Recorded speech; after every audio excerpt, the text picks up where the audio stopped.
Naghahanap ka ba ng gaming phone na hindi ganun kamahalan pero solid yung performance? Ito nga pala si Nubia Neo 5 GT, isa sa mga pinaka-unique na gaming phones ngayon 2026. Bakit nga ba unique?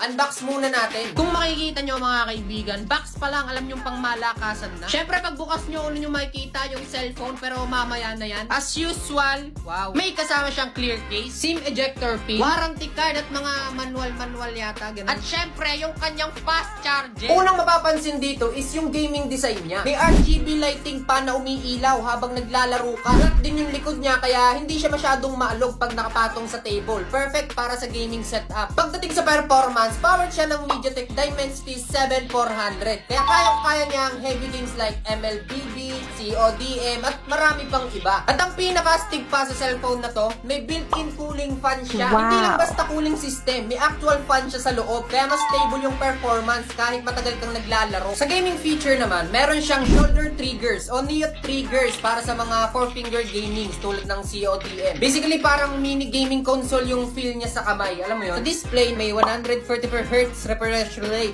Kaya sobrang smooth ng scrolling at gameplay. Maliwanag din siya kaya usable pa rin kahit outdoor. Pagdating sa battery, malaki to. Meron tong 6,210 mAh. Tapos may 80 watts fast charging. May bypass charging din. Meaning habang naglalaro ka, hindi agad nasisira ang battery health. Sa camera naman, okay lang siya.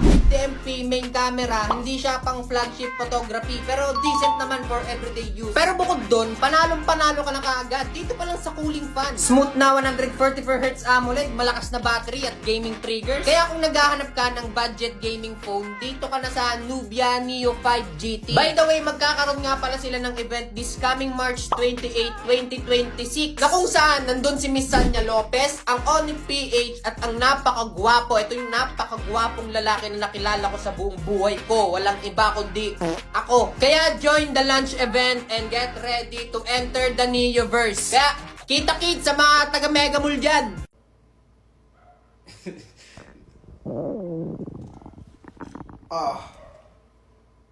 Kagutom.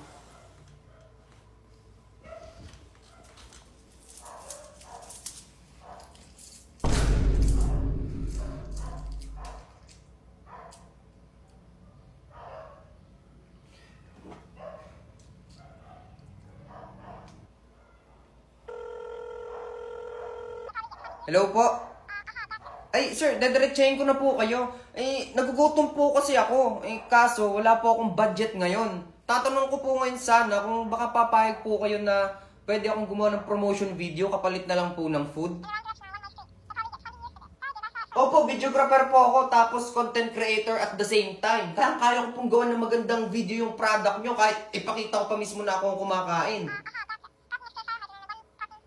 Talaga po? Ay, sige po. Sige po. Maraming salamat po. Window Alvarez po. Apo, Ito na po yung pagkain nyo. okay na daw po to, no?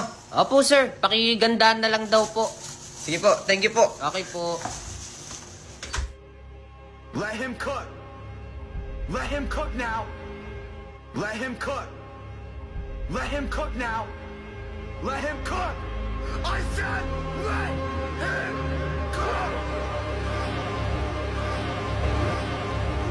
Maiisip mo, hindi sa'yo umiikot ang mundo. Isa ka lamang maliit na bahagi ng malawak na daigdig. Nilikha ng Panginoon, pinatatag ng maraming pagkakataon. At tulad ng anumang pagsubok sa buhay, gaano man katayog ang iyong tagumpay, huwag kang magpakataas, bagkus magpakumbaba, dahil lahat tayo nakatapak pa rin sa lupa.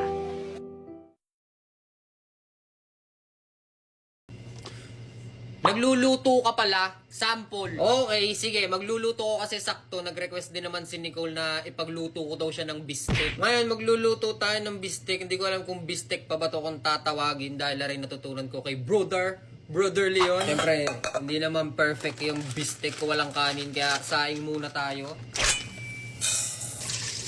Yun, okay na, kaya isa lang na natin. sibuyas, maraming kalamansi, tapos siling haba. Depende na sa inyo kung ilang piraso yung trip nyo, pero dahil kami mahilig kami sa manghang, dadamihan ko. Uy, panis. Yan, siling haba, sibuyas, tas sibuyas ulit. Pero yung sibuyas na to buo-buo para sa plating. Ngayon, isa lang muna natin yung pork steak natin na nakakat lang ng ganyan kanipis. Bahala na kayo kung anong klase ng cut ang gusto nyo. Ngayon, pag naisalang nyo na, i-hot cook nyo lang siya, no, para hindi tumigas. Pag ganyan na medyo nagbabrown na, pwede na yan, no? Pwede nyo na set aside. Wow, set aside! So, pagkatapos yung prituhin yan, pwede nyo nang isalang tong sibuyas nyo, tsaka itong siling haba. Maghanda rin pala kayo ng maraming kalamansi kasi masarap yan. Di naman required na sa shot glass nyo sa ilagay. Ito lang yung nakita ko. Kapag nagbabrown na yung sibuyas, ilagay na natin si siling haba. Pag okay na, ilalagay na natin ulit yung pinrito nyong baboy. Igigisa nyo muna yung pinrito nyo na baboy. Lagyan na natin siya ng toyo. Hala na kayong tumansya.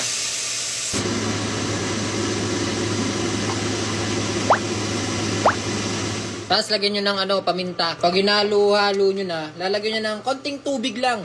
Kopya. Tapos pwede nyo nang isunod yung kalamansi. Ito na, ang finished product. Ay, hindi pa pala finish yan. Wait lang.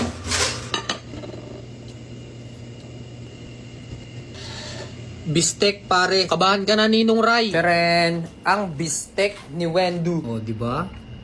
Naikot-ikot pa yan siya. So, yun lang. Kikimas-kimas! Alam niyo yung isa sa mga gusto kong matikman na pagkain? Gusto kong matikman yung mga napapanood ko sa mukbang. Yung yung honeycomb. Hindi ko alam kung may mga nakikita na kayo ng ganyan. Pero parang, alam niyo, parang ang sarap eh, no? Siyempre, bumili ako. Ayan kita nyo, legit yan. Ang hirap nito basta bumili kasi alam nyo yung mga binibentang nasa bote, yung hindi nyo malaman kung legit. Kanina pa akong excited tikman to eh. Kaso ngayon lang ako na full charge. Ayan yung itsura niya sa malapitan. Parang ang ganda niya, no? Masasabi mo talagang legit. Buksan natin. Tingnan nyo. Ay! Matatapon. Ang bango. Amoy amoy matamis. Yan, samahan nyo ako, guys. Hatiin natin. Uy, ang satisfying. Konti muna kasi syempre, di ba baka naman masobrahan tayo. Wow! Ano? Kitang-kita nyo, tunay yan. Ang alam ko, pwede tong kainin, pero sabi nila parang wax candy, ganun. Iluluwa mo rin siya matapos mo siyang ngat-ngatin. The moment of truth. Sakto yung tulo.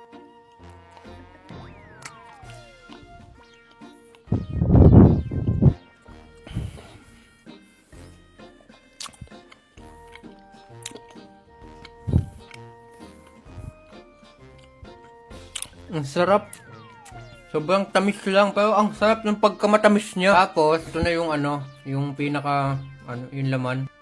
Sorry kung medyo dugyo. Tapos, pag nanguya mo na siya, yan, parang ang wax candy. Isa pa.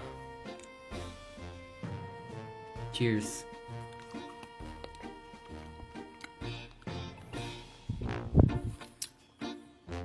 Woo! Sobrang tamis. Sarap. Pero tama nga yung sabi sa research. Sobrang dami na nito para sa isang tao. Iniisip ko kasi nung una parang kulang sa akin. Iniisip ko dapat pala dalawa yung binili ko. Pero yung dalawang subo, wala, solid na. Ayoko na agad. Hindi nyo talaga pwedeng damihan kasi nga sobrang tamis. So yun lang, share ko lang.